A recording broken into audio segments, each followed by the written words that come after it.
पहला प्रश्न। हर बार बोलने के बाद ऐसा अनुभव होता है कि मैंने बेईमानी की। चुप रहने पर ही अपने साथ ईमानदारी, पूरी ईमानदारी करती मालूम होती। ऐसा क्यों है?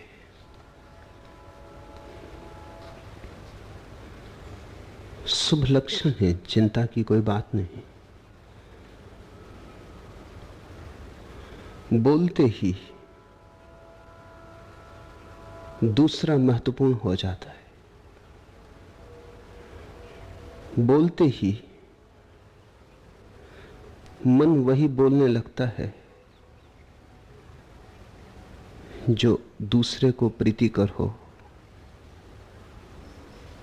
बोलते ही मन शिष्टाचार, सभ्यता की सीमा में आ जाता है। बोलते ही हम स्वयं नहीं रह जाते, दूसरे पर दृष्टि अटक जाती है। इसलिए बोलना और ईमानदार रहना बड़ा कठिन है। बोलना और प्रामाणिक रहना बड़ा कठिन है। अच्छा है, इतनी समझ आनी शुरू हुई, शुभ लक्षण है। ज्यादा से ज्यादा चुप रहना उचित है। पहली कला चुप होने की सीखनी पड़ेगी। उतना ही बोलो जितना अत्यंत अनिवार्य हो। जिसके बिना चल जाता हो उसे छोड़ दो, उसे मत बोलो। और तुम अचानक पाओगे कि 90% से ज्यादा तो व्यर्थ का है। न बोलते तो कुछ हर्ज ना था, बोल के ही हर्ज हुआ। बड़े विचारक पैस्कल ने कहा है कि दुनिया की 90% मुसीबतें कम हो जाएं अगर लोग थोड़े चुप रहें। झगड़े फसाद कम हो जाएं, उपद्रव कम हो जाएं, अदालतें कम हो जाएं अगर लोग थोड़े चुप रहें।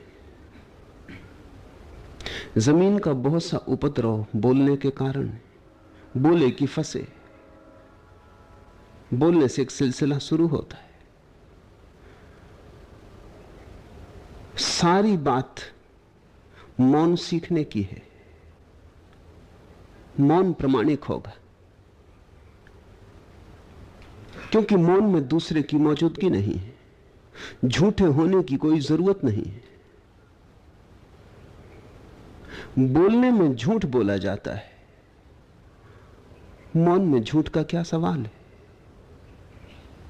मौन तो सच होगा ही। जब चुप हो तो दूसरे से मुक्त हो। जब बोलते हो दूसरे की परिधि में आ गए। जैसे ही बोले कि समाज शुरू हुआ। अकेले हो, चुप हो तो बस आत्मा है। पशु हैं, पक्षी हैं, पौधे, उनका कोई समाज नहीं। मनुष्य का समाज है, क्योंकि मनुष्य बोलता है। भाषा से समाज का जन्म हुआ। गूंगों का क्या समाज होगा?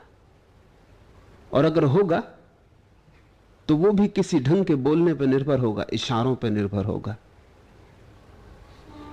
जब तुम नहीं बोलते तब तुम एकांत में अकेले हो गए, भरे बाजार में भीड़ में खड़े हो, नहीं बोलते, हिमालय के शिखर पर पहुंच गए। जिसने मौन की कला जान ली वो भीड़ में ही अकेले होने की कला जान लेता है। वो अपने में डुबकी लगाने लगता है। वहां प्रामाणिकता का राज्य है, वहां सत्य का सौंदर्य है। झूठ होने का कोई कारण नहीं है, वहां बस तुम हो। जैसे तुम अपने स्नान गृह में प्रामाणिक हो जाते हो, वस्त्र अलग कर देते हो, वहां तुम हो। लेकिन अगर तुम्हें पता चल जाए कि कोई चाबी के छेद से झांक रहा है, तत्क्षण तुम झूठ हो जाते हो। तत्क्षण तौलिया लपेट लेते हो, तत्क्षण विचारने लगते हो कौन है, किसी ने देखा। क्षण भर पहले गुनगुनाते थे गीत, कोई फिक्र न थी क्योंकि कोई सुनने वाला न था। स्नान गृह में सभी गायक हो जाते। ऐसे दूसरों के सामने कहो गाओ, तो झिझकते हैं, शर्माते हैं। दूसरे की मौजूदगी शर्म पैदा करती है, झिझक पैदा करती है, क्योंकि दूसरा क्या सोचेगा, ये चिंता पैदा होती है। कहीं मैं दूसरे को राजी न कर पाया, गाया, और कहीं दूसरे ने हंसा, मखौल हुई, मजाक हुआ। तुमने ख्याल किया स्नान गृह में दर्पण के सामने तुम फिर से छोटे बच्चे हो जाते हो, मुंह बिचकाते हो, अपने पर ही हंसते भी हो। खो गए बीच के दिन, फिर तुम छोटे बच्चे हो गए। लौट आई एक प्रामाणिकता, एक सच्चाई। बाहर निकलते ही तुम दूसरे आदमी हो जाते हो। घर में तुम एक होते हो, बाजार में तुम और भी दूसरे हो जाते हो। जितने दूसरों की और पराओं की मौजूदगी बढ़ती चली जाती है, उतना ही जाल बड़ा होता जाता है, उतनी ही उलझन होती जाती। हजारों आंखों को राजी करना है, हजारों लोगों को प्रसन्न करना है, इसलिए तो इतना पाखंड है। वही व्यक्ति सच्चा हो सकता है जिसने इसकी चिंता छोड़ दी कि दूसरे क्या सोचते, मगर उस आदमी को हम पागल कहते जो इसकी चिंता छोड़ देता है कि दूसरे क्या कहते। इसलिए सत्य की खोजी के जीवन में ऐसा पड़ाव आता है जब उसे करीब करीब पागल हो जाना पड़ता है। फिक्र छोड़ देता है कि दूसरे क्या कहते हैं, हंसते हैं, मजाक करते हैं। ऐसे जीने लगता है जैसे दूसरे हैं ही नहीं। जयपाल सात्र का बड़ा प्रसिद्ध वचन है, दूसरा नरक है, द अदर इज हेल। अकेले में तो आदमी स्वर्ग में हो जाता है, दूसरे की मौजूदगी तत्क्षण उपद्रव शुरू कर देती, दूसरे की मौजूदगी तनाव पैदा करती। तुम बेचैन हो जाते हो, तुम केंद्र से डिग जाते हो, भीतर सब हलन चलन शुरू हो जाता है। स्वाभाविक है कि बोलते ही लगे कि बेईमानी हो गई। तो पहले तो मौन को साधो, पहले तो अपनी ऊर्जा को मौन में उतरने दो, गहराने दो मौन को। कभी ऐसी घड़ी भी आएगी, जरूर आती है, ना आए तो कुछ हर्ज नहीं, पर आती। महावीर 12 वर्ष मौन रहे, फिर लौट आए बस्ती में, जंगलों से वापस, फिर बोलने लगे। बुद्ध 6 वर्ष तक एकांत में रहे, फिर लौट आए। जब भी जीसस को ऐसा लगता है कि लोगों के संग साथ ने धूल जमा दी, तो अपने दर्पण को झाड़ने वो एकांत में पहाड़ पर चले जाते। जब देखते कि दर्पण फिर शुद्ध हो गया, फिर निर्जल धारा बहने लगी चैतन्य की, धूल धमास न रही, फिर निर्दोष हो गए, फिर बालपन पा लिया, फिर लौट गए मूल स्रोत की तरफ। तब लौट आते। शिष्यों ने पूछा भी है उनसे कि आप क्यों मौन में चले जाते? जब वाणी थका दे, जब बोलना ज्यादा बोझ बन जाए, तो मौन में उतर जाना ऐसे ही है जैसे दिन भर का थका हुआ आदमी रात सो जाता है। जब दूसरों की मौजूदगी से तुम ऊब जाओ, परेशान हो जाओ, तो उचित है कि आंख बंद कर लो और अपने में खो जाओ। वहां से पाओगे ताजगी, क्योंकि तुम्हारे जीवन का स्रोत वहीं छिपा है। वो दूसरे में नहीं, वो तुम्हारे भीतर है। तुम्हारी जड़ें तुम्हारे भीतर है। इसलिए तुम अक्सर पाओगे जो लोग जिंदगी भर दूसरों के साथ ही गुजारते हैं, वो आदमी बिल्कुल उथले और ओछे हो जाते। राजनेता की वही तकलीफ है, वो ओछा हो जाता, छिछला हो जाता है, उसकी कोई गहराई नहीं रह जाती, क्योंकि जिंदगी भर भीड़, और भीड़ ही ऐसी नहीं, ऐसी भीड़ जिसको राजी करना, ऐसी भीड़ जिसके सामने भिक्षा का पात्र फैलाना, मत के लिए, वोट के लिए, ऐसी भीड़ जिसकी तरफ हर वक्त नजर रखनी।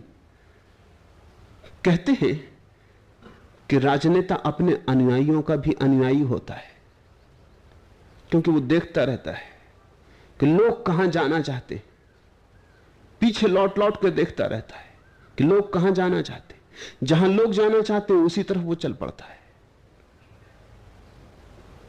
लगता ऐसा है कि वो लोगों के आगे चल रहा है, लोगों का नेता है, असलियत बिल्कुल और है। असली नेता वही है जो ठीक से पहचान लेता है समय के पहले कि लोग किस तरफ जाएंगे। वही नेता पराजित हो जाता है जो लोगों को नहीं पहचान पाता कि वो कहां जाना चाहते और अपनी धांकता है, जल्दी ही पाता है अकेला रह गया। मुल्ला नसरुद्दीन एक दिन गधे पर बैठकर जा रहा था, गांव के बाजार से गुजर रहा था। किसी ने पूछा कहां जा रहे हो? उसने कहा ये मत पूछो, मेरे गधे से पूछो, क्योंकि पहले तो मैंने इसे बहुत चलाने की कोशिश की, उसमें भद्द होती थी, कहीं रास्ते मार जाए, भीड़ भड़का इकट्ठा हो जाए, लोग हंसने लगे, ठिठक जाए, अटक जाए। आखिर मैंने तरकीब सीख ली, मैंने राजनीति सीख ली। अब ये जहां जाता है हम इस पे बैठे रहते, अगर ये ठिठकता है तो हम ऐसा बहाना करते हैं कि हम ही रोके हुए। अब हम इस पे ध्यान रखते, तब से कोई फजीयत नहीं होती, कहीं कोई झंझट नहीं आती। जो लोग राजनीति में रहेंगे धीरे धीरे पाएंगे उनका जीवन बिल्कुल ही दूसरों के हाथों में पड़ गया, उनका अपना कोई जीवन ही ना रहा। कह सके कुछ अपनी आत्मा, ऐसी कोई चीज उनके पास बचती नहीं। यद्यपि राजनेता कहते अंतर्वाणी, आत्मा की आवाज, आत्मा ही नहीं, आत्मा की आवाज कहां से होगी? वो आत्मा की आवाज भी भीड़ की आवाज है। भीड़ से पहले पहचान लेते हैं कि भीड़ कहां जाती है, ये उनकी कुशलता है। भीड़ को भी पता नहीं चलता कि कहां जाना चाहती, उसके पहले जो पहचान ले वही नेता है, तब ढोंग बना रहता है। जो व्यक्ति सारी जिंदगी भीड़ में गुजारेगा, दूसरे पे नजर अटका के गुजारेगा, वो पाएगा कि धीरे धीरे भीतर जाने के द्वार अवरुद्ध हो गए, क्योंकि जिन रास्तों का हम उपयोग नहीं करते वो टूट जाते हैं, बिखर जाते हैं। जिन रास्तों का हम उपयोग नहीं करते वे रास्ते हमें भूल ही जाते,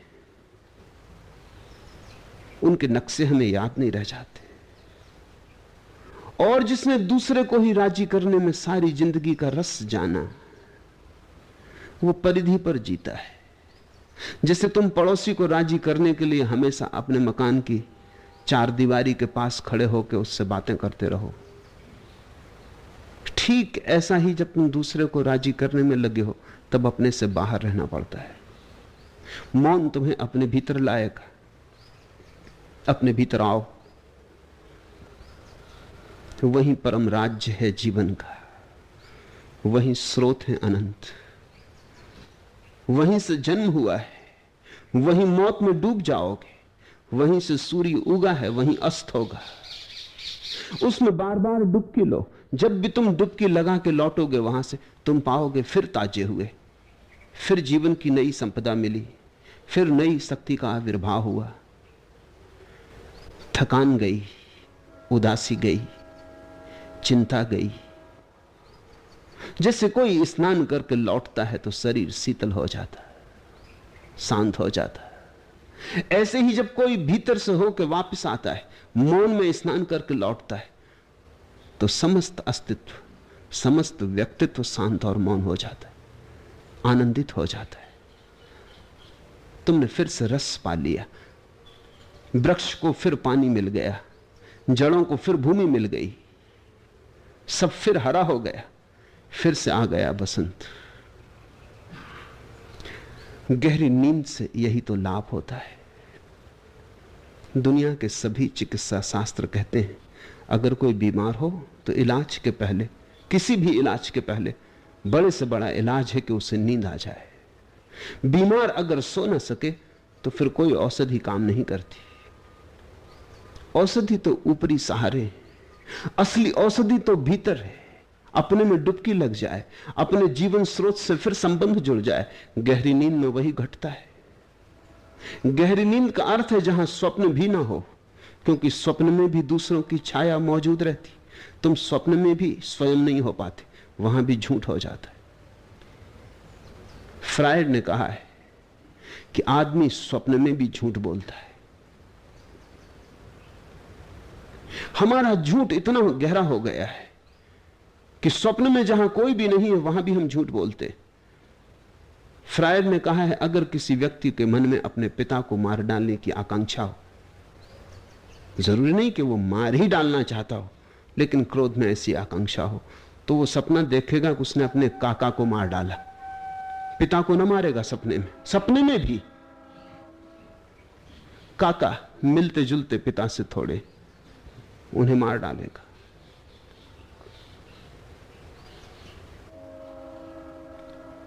उतना झूठ वहां भी बोल गया।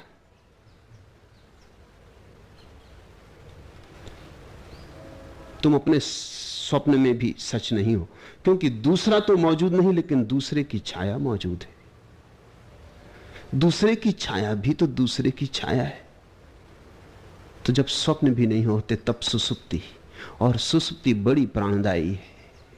सुसुप्ति संजीवनी है। जब कोई इतना गहरे में अपने गिर जाता है कि वहां स्वप्न भी नहीं पहुंच पाते, दूसरे तो दूर, उनकी छाया भी नहीं आती। जब तुम इतने अपने में होते हो तब तुम सुबह पाते हो रात बड़ी आनंद से बीती। सुबह तुम एक ताजगी पाते हो, ओज पाते हो, बल पाते हो। जिस दिन तुम रात गहरे नहीं सो पाते, उस दिन तुम सुबह थके थके उठते हो। चाहे तुम 8-10 घंटे बिस्तर पर पड़े रहे, चाहे तुमने करवटें बहुत बदली, लेकिन स्वप्न तुम्हें घेरे रहे। तुम उथले उथले रहे, भीड़ तुम्हें पकड़े ही रही, तुम अकेले ना हो पाए।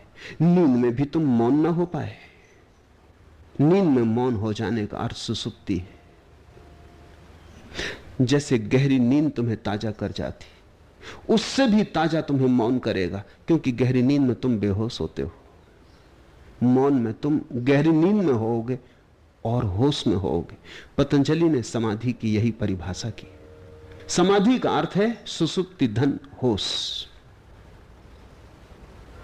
होश भी हो और सुसुप्ति जैसी प्रगाढ़ शांत दशा हो, जहां तरंग भी नहीं उठती। डूबो मौन में, तुम अनिर्वचनीय रस वहां से पाओगे। यद्यपि जैसे जैसे तुम मौन में ठहरने लगोगे, वैसे वैसे तुम ये भी पाओगे, अब तुम जो थोड़ा बहुत बोलते हो उसमें सत्य आने लगा। क्योंकि जिसने अपना रस जाना, वो दूसरे के मंतव्यों की चिंता छोड़ने लगता है। अब असली बात अपने रस की रह जाती है। अब दूसरे से क्या प्रयोजन। जिसको अपने सौंदर्य का भरोसा आ गया, अब वो इसकी फिक्र नहीं करता कि लोग उसे सुंदर कहते हैं या नहीं कहते। सारी दुनिया उसे असुंदर कहे, भेद नहीं पड़ेगा, उसे अपने सौंदर्य की मस्ती आ गई। जिसे अपने भीतर का सत्य पता चलने लगा, अब वो इसकी चिंता नहीं करता कि लोग उसे सच्चा मानते हैं या नहीं मानते। अब लोगों की बात का कोई मूल्य नहीं। तुम लोगों की बात का इतना विचार करते हो क्योंकि तुम्हें अपने पे कोई भरोसा नहीं। तुम्हारा सब भरोसा उधार है। पहले तुम लोगों की आंखों में देखते हो, कोई सुंदर कह रहा है, कोई साधु मान रहा है, तो तुम्हें भी भरोसा आता है। आश्चर्य, तुम्हें अपनी साधुता का खुद पता नहीं चलता। इसे भी तुम दूसरे से पूछने जाते हो। तो जैसे जैसे भीड़ बड़ी होने लगती है तुम्हें साधु मानने की, उतनी ही तुम आत्मविश्वास से भरने लगते हो कि निश्चित ही मैं साधु हूं। यह भी बड़ा मजाक हुआ। अपना पता तुम्हें नहीं, उसको भी तुम उधार पता लगाते हो। तुम्हें अपने भीतर के आनंद का कोई बोध नहीं। लोग अगर तुमसे कहें कि बड़े आनंदित हैं आप, बड़े प्रसन्न चित्त हैं, जब दिखाई पड़ते हैं तभी जैसे बाहर आई हो, जब देखते हैं तभी जैसे आंखों में फूल खिले हो, आप बड़े खुश दिल हैं, तो मुस्कुराने लगते हो। लोग तुम्हें भरोसा दिला देते और धीरे धीरे तुम मान लेते हो कि तुम खुश दिल हो, बड़े प्रसन्न चित्त हो। जरा गौर से तुम अपनी मान्यता को फिर से उलट पलट के देखना, जो तुमने अपने संबंध में बना रखी, दूसरों ने बना दी। हार्वर्ड विश्वविद्यालय में मनोवैज्ञानिक एक प्रयोग कर रहे थे। उन्हें एक कक्षा के विद्यार्थियों को 2 हिस्सों में बांट दिया। आधे विद्यार्थियों को कहा अलग कमरे में कि यह सवाल जो तख्ते पर लिखा जा रहा है बहुत कठिन है। यह इतना कठिन है कि कोई आशा नहीं कि तुम में से कोई भी इसे हल कर पाएगा। तुमसे ऊपर की कक्षाओं के विद्यार्थी भी इसे हल करने में कठिनाई पाते हैं। ये तो बड़े गणितज्ञ ही इसे हल कर सकते, लेकिन सिर्फ जानने के लिए दिया जा रहा है। हो सकता है संयोग से शायद इसका कोई जरा भी आश्वासन नहीं है। शायद तुम में से कोई थोड़ा बहुत इसको हल करने की दिशा में ठीक चल पाए, पूरा हल कर पाए ये तो हो नहीं सकता। फिर भी कोशिश करो। उन्होंने कोशिश की। 15 विद्यार्थियों में केवल 3 विद्यार्थी उसे हल कर पाए। उसी क्लास के दूसरे 15 विद्यार्थियों को दूसरे कमरे में कहा गया वही सवाल एकदम सरल है। इतना सरल है कि तुम में से अगर कोई इसे हल ना कर पाए तो बड़े आश्चर्य की बात होगी। तुमसे नीची कक्षाओं के विद्यार्थियों ने भी इसे हल कर लिया है, और आश्चर्य की बात 12 हल कर पाए, 3 भर चूक गए। क्या हुआ? तुम्हारा भरोसा उधार है, दूसरे तुम्हें देते हैं। कोई तुमसे कह देता है बुद्धिमान तो तुम बुद्धिमान हो जाते हो, कोई तुमसे कह देता है बुद्धू तुम बुद्धू हो जाते हो। और लोग अगर दोहराए चले जाएं तो तुम मानने लगते हो उनकी बात। लोगों की बातों में सम्मोहन है, और जिससे आत्मज्ञान की तरफ कदम रखना है उसे यह सम्मोहन तोड़ देना होगा। उसे अपने पे भरोसा करना पड़ेगा। सीधा सीधा दूसरे का माध्यम हटाओ बीच से। दूसरे को अपना पता नहीं, तुम्हारा पता क्या होगा? वो खुद तुम पर निर्भर है कि तुम उसकी तरफ कहो कि आप बड़े बुद्धिमान, कि आप बड़े सुंदर, कि आप जैसा सीधा साधा और सरल मनुष्य नहीं देखा। वो तुम्हारे पास भिक्षा मांगने आया था, और इस तरह पारस्परिक भिक्षा का लेन देन चलता है। मैंने सुना है एक मोहल्ले में 2 ज्योतिषी रहते थे। जब वो सुबह निकलते थे, मिल जाते तो एक दूसरे को हाथ दिखा देते कि आज दिन कैसा रहेगा। एक दूसरे की फीस भी चुका देते 4-4 आने। कोई हर्जा भी ना होता, जानकारी भी हो जाती। अब ऐसा ज्योतिषी जो अपना ज्योतिष पूछ रहा है। एक बार एक बड़े ज्योतिषी को मेरे पास लाया गया। उनकी फीस है 1001 रुपया।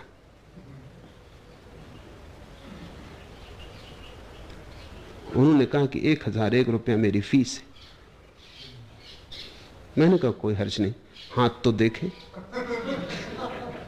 हाथ जब देख लिया फिर बड़ी देर हो गई और बातें चलती रहीं। 2-4 बार उन्होंने इशारा किया कि वो 1001 रुपया। मैं बात टाल गया। फिर उन्होंने याद दिलाई। मैंने कहा कि तुम्हें यह भी पता नहीं चलता कि मुझसे रुपए मिलने वाले नहीं। तुम अपने हाथ घर से देख के निकले होते। तुम मेरा भविष्य बताते हो, तुम्हें अपना आज भी पता नहीं है। पर पारस्परिक चलता है, लेन देन है। हम तुम्हारी प्रशंसा कर देते हैं, तुम हमारी प्रशंसा कर देते हो। दोनों घर प्रसन्न लौट जाते हैं। डूबो मौन में। दूसरे को जितना भूल सको उतना अच्छा। मैं ये नहीं कह रहा हूं कि तुम भाग जाओ जिंदगी से। मैं ये कह रहा हूं कि तुम जिंदगी में सच्चे हो जाओ। धीरे धीरे तुम में एक बल आएगा, वो तुम्हारे भीतर से आएगा, और तब तुम पाओगे कि बोलने में भी तुम्हारी प्रमाणिकता रह जाती, मिटती नहीं। वस्तुतः तुम पाओगे कि बोलने में भी तुम्हारा मौन खंडित नहीं होता, बना ही रहता है। उसकी एक सतत धारा, एक अंतर्धारा बहती रहती। बोलते भी तुम हो लेकिन अपने से छूटते नहीं।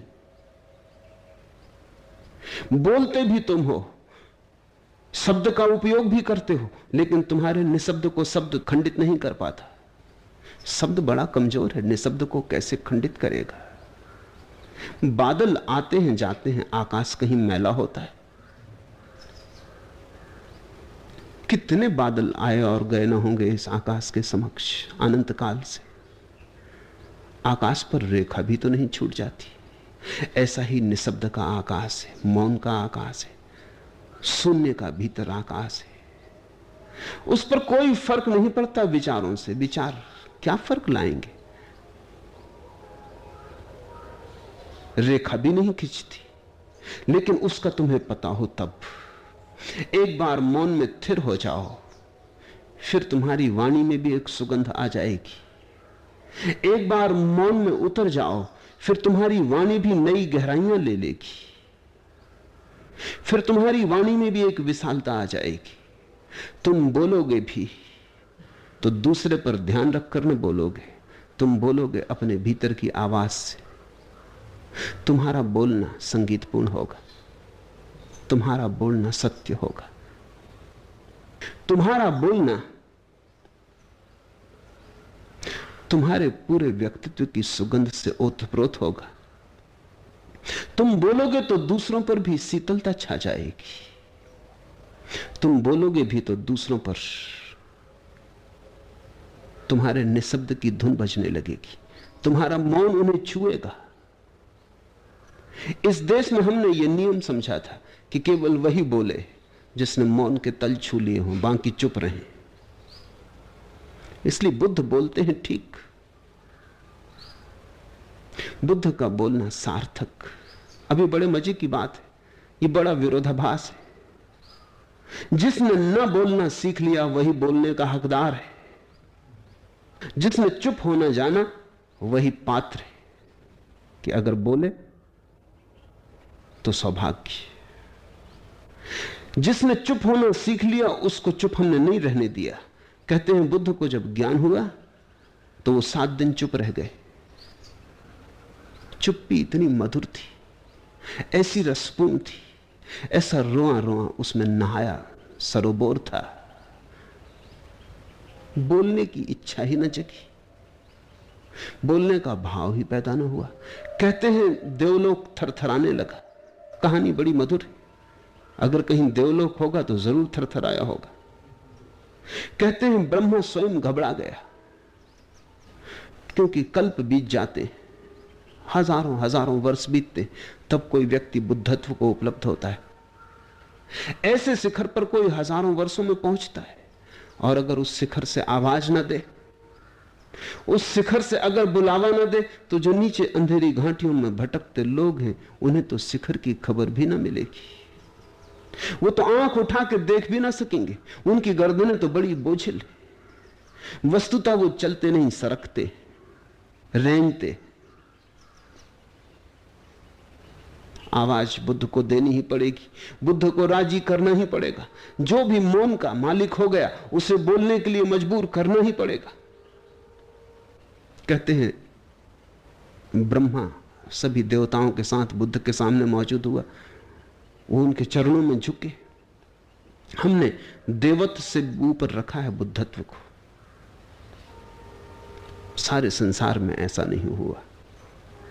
हमने बुद्धत्व को देवत्व से ऊपर रखा है। कारण देवता भी तरसते हैं बुद्ध होने को। देवता सुखी होंगे, स्वर्ग में होंगे, अभी मुक्त नहीं, अभी मोक्ष से बड़े दूर है। अभी उनकी लालसा समाप्त नहीं हुई, अभी तृष्णा नहीं मिटी, अभी प्यास बुझी नहीं। उन्होंने और अच्छा संसार पा लिया है, और सुंदर स्त्रियां पाली, और सुंदर पुरुष पा लिए। कहते हैं स्वर्ग में कंकड़ पत्थर नहीं है, हीरे जवाहरात है। कहते हैं स्वर्ग के जो पहाड़ हैं वो शुद्ध स्फटिक मणि से बने। कहते हैं स्वर्ग में जो फूल लगते वो मुरझाते नहीं। परम सुख है, लेकिन स्वर्ग से भी गिरना होता है, क्योंकि सुख से भी दुख में लौटना ही पड़ेगा। सुख और दुख एक ही सिक्के के पहलू हैं। कोई नरक में पड़ा है, कोई स्वर्ग में पड़ा है।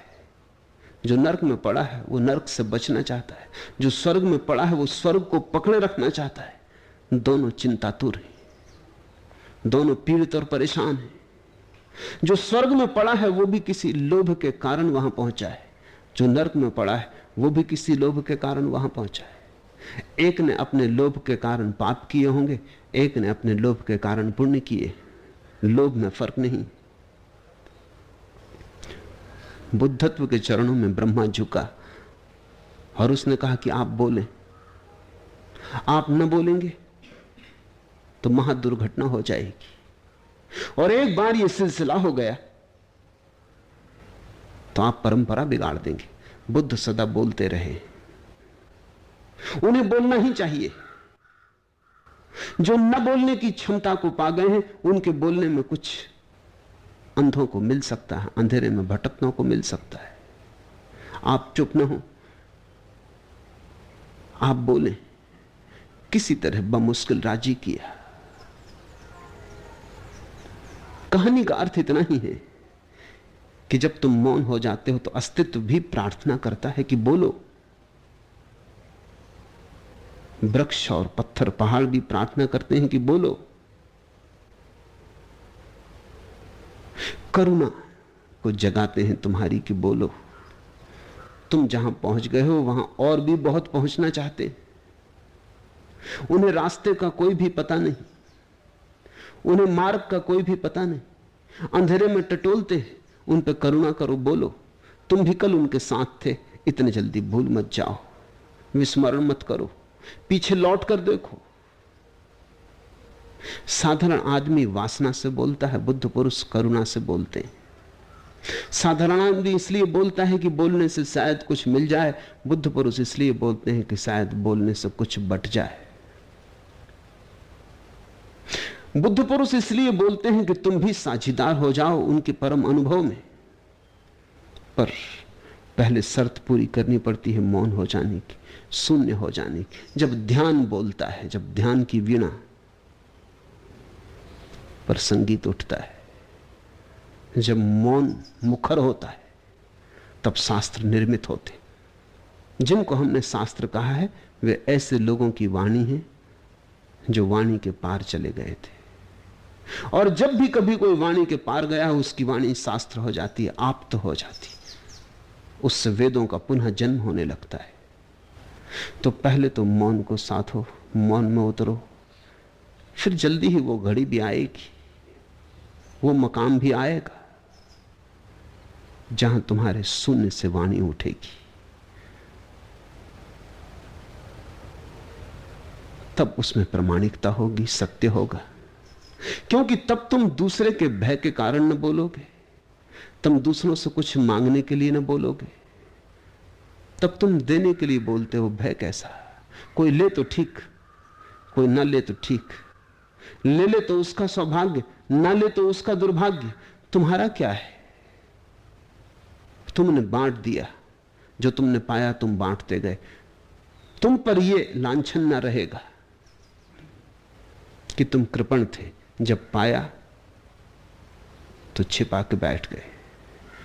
पर ऐसा कभी हुआ ही नहीं, ऐसा कभी होता ही नहीं, क्योंकि यह पाना कुछ ऐसा है कि इसमें बांटने की अभिप्सा साथ में ही आती, इसके भीतर ही छिपी आती।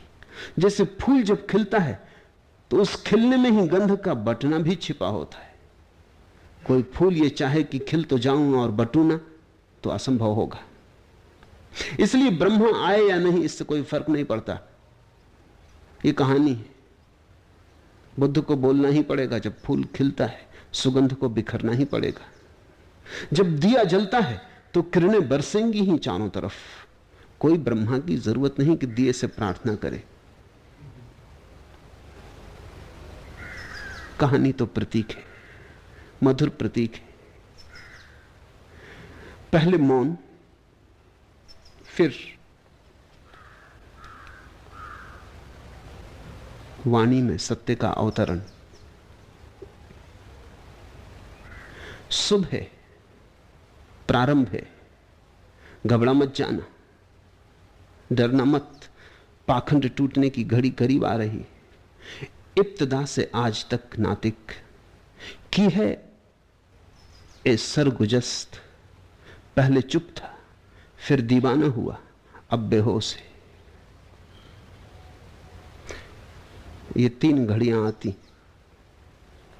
पहले चुप था फिर दीवाना हुआ, क्योंकि जैसे ही तुम चुप हुए दुनिया तुम्हें दीवाना कहेगी। इधर तुम चुप हुए कि उधर खबर फैलनी शुरू हुई कि तुम दीवाने हुए, कि तुम पागल हुए। ऐसे दुनिया अपनी रक्षा करती है। ऐसे दुनिया तुम्हें पागल न कहे तो फिर और लोग भी इस रास्ते पर जाने को आतुर हो जाएं। असल में दुनिया अपनी रक्षा करती है, क्योंकि तुम्हें देख के औरों के मन में भी उठती है आवाज। लेकिन तब बड़ा हेरफेर करना पड़ेगा, जिंदगी का ढांचा बदलना पड़ेगा, वो जरा ज्यादा है, मुश्किल है। तुम पागल हो, ऐसा तुम्हें पागल कह के आदमी निश्चिंत हो जाते हैं कि पागल है, छोड़ो भी उसकी बात। मेरे सन्यासियों को लोग पागल ही समझते हैं।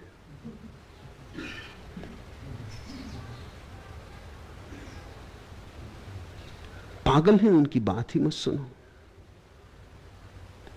ऐसे वो तुम्हें पागल कह रहे हैं ये नहीं, ऐसे वो इतना ही कह रहे हैं कि आकर्षित तो वो भी हो रहे हैं, लेकिन भयभीत हैं, कमजोर हैं, कायर हैं।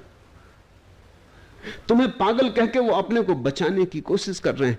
तुम अगर पागल सिद्ध हो जाओ तो ये झंझट मिटे, अन्यथा तुम उन्हें भी बुलाए ले रहे हो, उन्हें भी तुम आकर्षित किए ले रहे हो, उन्हें भी तुम खींचे ले रहे हो। उस खिंचाव को झुठलाने के लिए, उस आक्रमण से बच जाने के लिए वो तुम्हें पागल घोषित कर रहे हैं। पहले चुप था फिर हुआ दीवाना। लेकिन ये दीवाना दोहरा अर्थ रखता है, लोग पागल कहें या ना कहें। जो चुप होता है वो एक अर्थ में दीवाना हो ही जाता है। किस अर्थ में दीवाना हो जाता है? इस अर्थ में दीवाना हो जाता है कि चुप होने के साथ ही साथ वो समाज के घेरे के बाहर पड़ने लगता है, मुक्त होने लगता है। जैसे ही तुम चुप होते हो तुम इतने बलशाली होने लगते हो कि समाज की निर्भरता तुम छोड़ने लगते हो, और तुम्हारे जीवन में एक मस्ती आती जो केवल दीवानों के जीवन में होती। तुम्हारे चेहरे पर एक नई रौनक आ जाती, तुम्हारी आंखें किसी और ही ओस से भर जाती, तुम्हारे पैर चलते हैं जमीन पर पड़ते नहीं।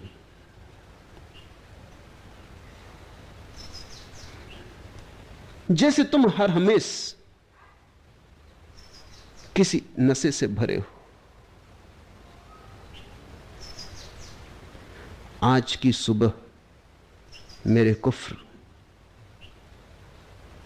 आज की सुबह मेरे कैफ का अंदाज न पूछ।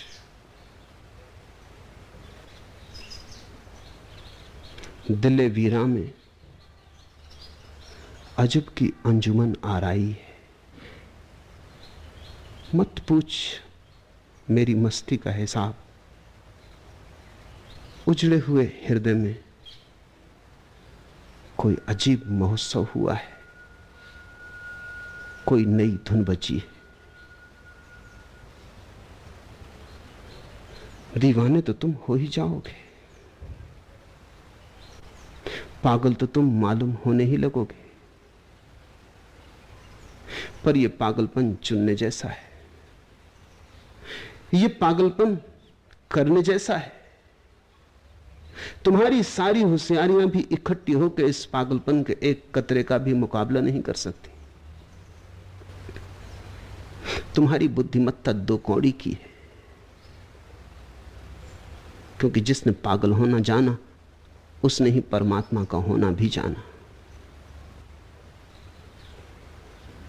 फिर हुआ दीवाना, अब बेहोश है।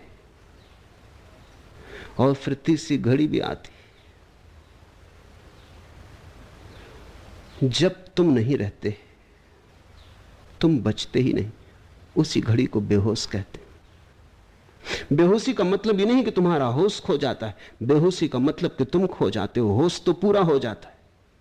ये ऐसी बेहोशी है कि इसमें होश खोता नहीं, बढ़ जाता है, लेकिन तुम मिट जाते हो। यही सांसारिक शराब और परमात्मा की शराब का भेद है। जब तुम शराब पीते हो तुम तो रहते हो, होश खो जाता है। जब तुम परमात्मा को पीते हो तुम तो मिट जाते हो, होश रह जाता है। इब्तदा से आज तक नातिक की है ये सरगुजस्त। पहले चुप था, फिर हुआ दीवाना, अब बेहोश है।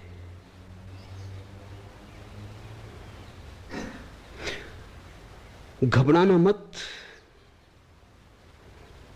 यही तो सद्गुरु की जरूरत हो जाती। तुम्हारा डर स्वाभाविक है। अब तक जिस ढंग से तुम जिए वो सब लड़खड़ा जाएगा। अब तक जिसको तुमने जिंदगी समझी थी अब जिंदगी मालूम ना होगी। अब कहीं दूर ने तुम्हें पुकारा, अब तुम चल पड़े किसी ऐसी खोज में जहां आदमी को अकेला ही जाना पड़ता है, जहां राजपथ नहीं, जहां बस पगडंडियां भी पहले से तैयार नहीं, चलते हो बस उतनी ही तैयार थी। दुनिया तो यही समझेगी कि तुम गए, दुनिया तो यही समझेगी कि तुम मुर्दा हुए। मोहब्बत ने उम्र अबद हमको बख्शी, मगर सब यह समझे फना हो गए हम।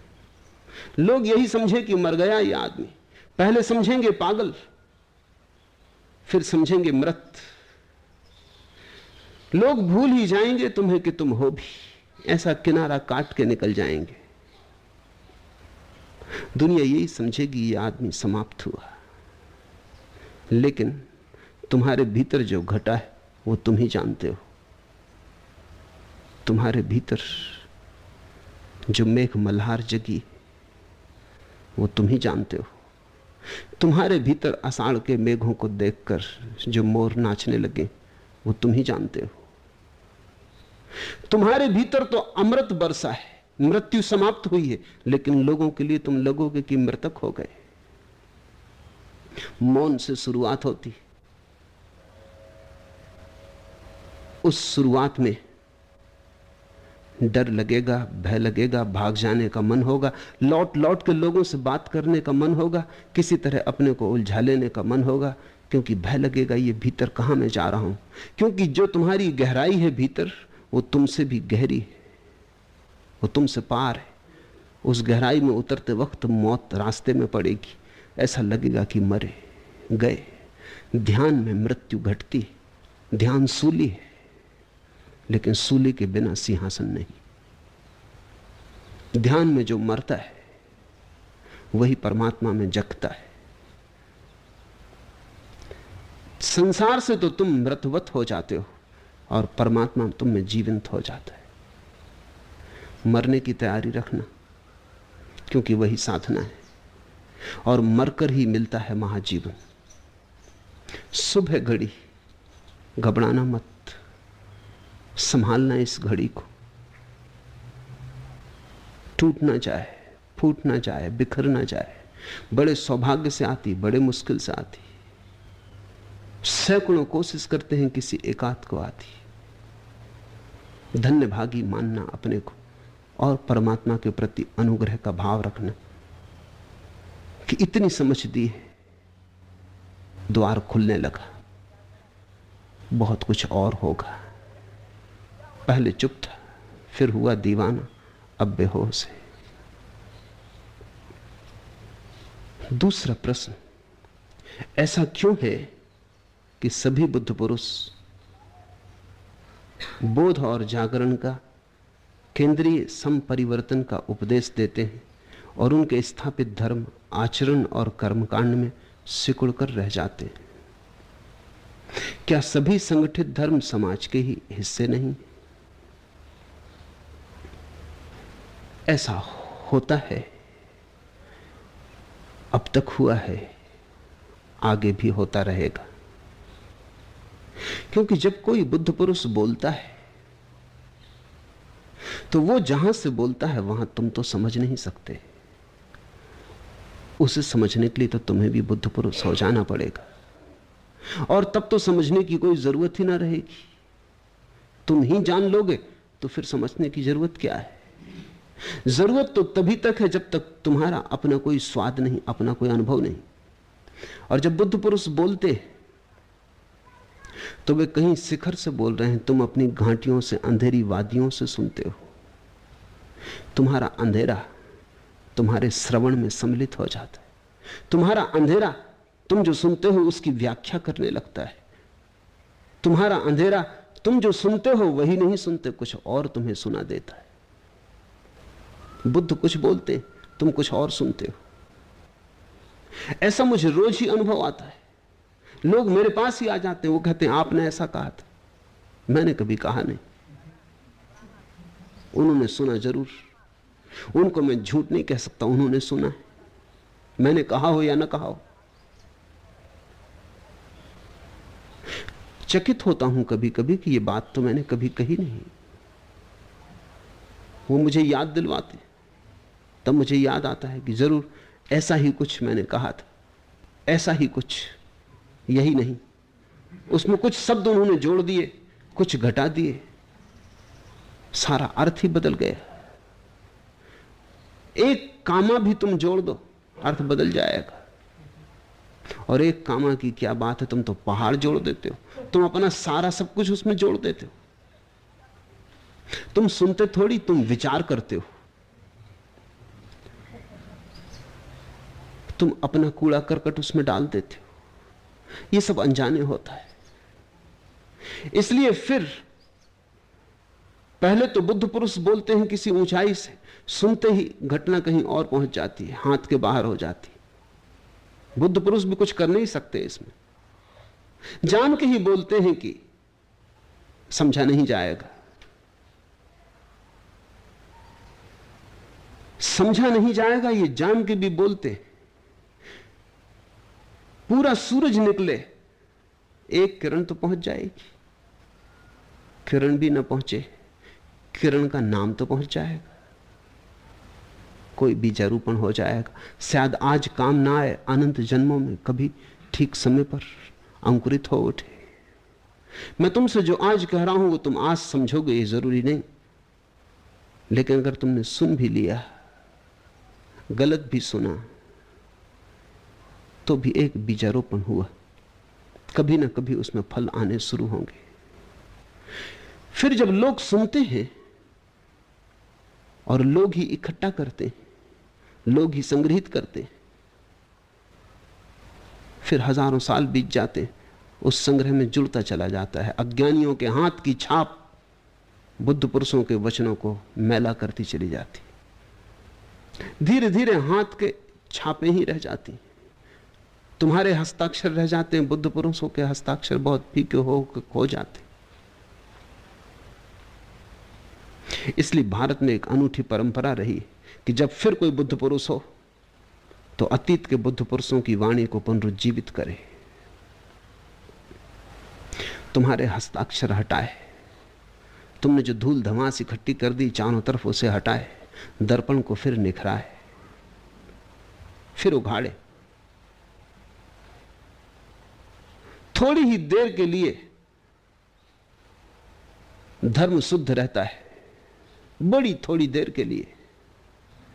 तुम्हारे सुनते ही उपद्रव शुरू हो गया। तुम संगठन करोगे, तुम संप्रदाय बनाओगे, तुम शास्त्र निर्मित करोगे।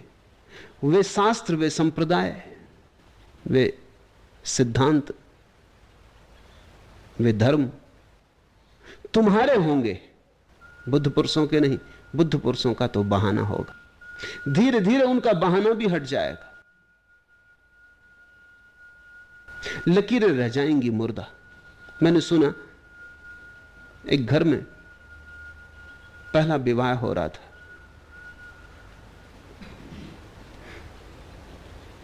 लड़के की मां बार बार कह चुकी थी अपने पति को कि तुम एक सफेद बिल्ली ले आओ। उसने हंस के कई बार टाला कि इसकी क्या जरूरत है। वो बोली कि तुम्हें इन बातों में पड़ने की जरूरत नहीं, लेकिन तुम बिल्ली ले आओ, अन्यथा विवाह कैसे होगा, घर बहू आएगी, मैं उसका स्वागत कैसे करूं। तो उसके पति ने पूछा, आखिर मैं समझू भी तो कि बिल्ली का क्या लेना देना है स्वागत से। उसने कहा, जब मैं घर में आई थी तो तुम्हारी मां ने मुझे मीठा दही खिलाने के लिए एक टोकरी के नीचे दही की मटकी रखी थी, वो टोकरी उठाई थी। मटकी के पास ही एक सफेद बिल्ली बैठी हुई थी। तो मुझे भी बहू का स्वागत करना पड़ेगा, मटकी रखनी पड़ेगी, सफेद बिल्ली बिठानी पड़ेगी। जो होता रहा है वो करना ही पड़ेगा, रीति नियम बड़े बूढ़ों के। पति ने कहा, पागल, दही खिलाया था वो तो समझ में आता, दही तू भी खिला देनी। लेकिन बिल्ली कोई उस व्यवस्था का हिस्सा नहीं थी। बिल्ली बैठ गई होगी दही के ख्याल से जाके अंदर। बिल्ली का जूठा दही तूने खाया होगा। अब कुछ बहू को फिर बिल्ली का जूठा दही खिलाने की जरूरत नहीं, वो भूल थी। लेकिन पत्नी न मानी। उसने कहा, भूल और सुधार इन बातों में मैं नहीं पड़ती, कोई अपशगुन हो जाए, अपना बिगड़ता क्या है।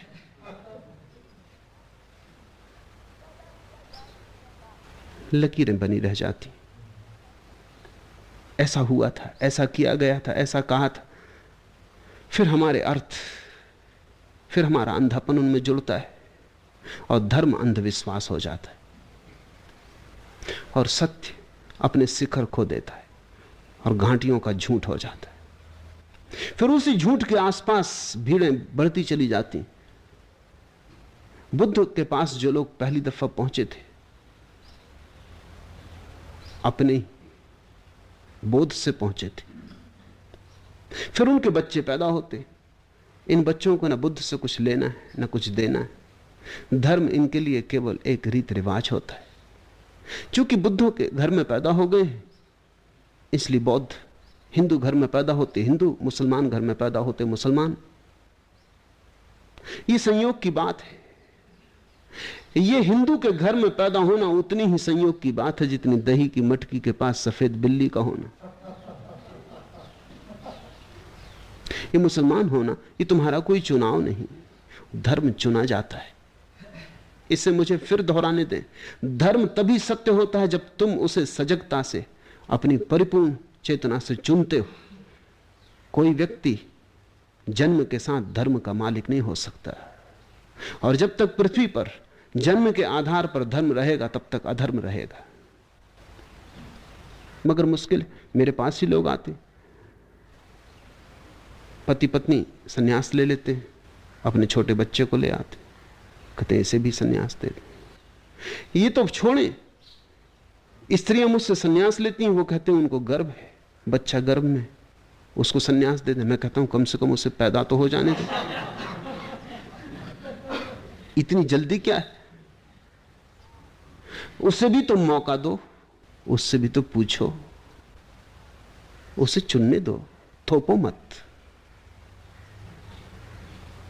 तो जिसको तुम संप्रदाय की तरह जानते हो वो थोपा हुआ धर्म है, वो तुमने चुना नहीं। चुनना तो केवल हिम्मतवरों का काम है। चुनने का अर्थ है दांव लगाना। तुम अगर मेरे पास आए हो तो ये चुनाव है। जब मैं जा चुका हूं